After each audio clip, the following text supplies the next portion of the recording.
Hi అండి. Good morning. So, one more mini vlog. ఇదొచ్చేసి Thursday morning అండి. ఇంక అప్పటికి టైం వచ్చేసి 6:30 అలా అవుతుందండి. సో, ఈ మధ్యన కంట్రీ డిలైట్‌లో మిల్క్ అయితే ఆర్డర్ పెడుతున్నాం కదా! ఇంక ఈసారి దోస బ్యాటర్ కూడా ఆర్డర్ పెట్టామనమాట. ఎలా ఉంటదో ట్రై చేద్దామని చెప్పేసి. సో, ఇదొచ్చేసి 2 ఇన్ 1 అండి. ఇడ్లీ బ్యాటరు అండ్ దోసకి కూడా యూజ్ చేసుకోవచ్చనమాట.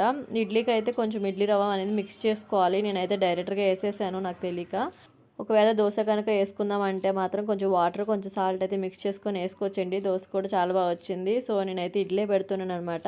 కొంచెం ఇడ్లీ రవ్వ అనేది మిక్స్ చేసుకుంటే సరిపోయేది. బా వచ్చేవి. ఇంక అప్పటికి 7 అవుతుందండి. మా పిల్లలైతే లేచారు. ఇంక కొంచెం హోంవర్క్ ఉందనేది చేసుకుంటున్నారనమాట.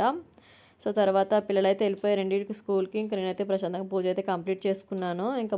ఇంకా మార్నింగే చలికైతే అసలు లేగలేకపోతున్నానండి. అందుకే ఇంకా పిల్లలు వెళ్ళినాకైతే పూజ అయితే చేసుకున్నాను అనమాట. ఇంకా నేను టిఫిన్ అయితే చేసేస్తున్నాను. చూసారుగా దోస అయితే వేసుకున్నాను. చాలా బాగా వచ్చింది. So, thanks for watching.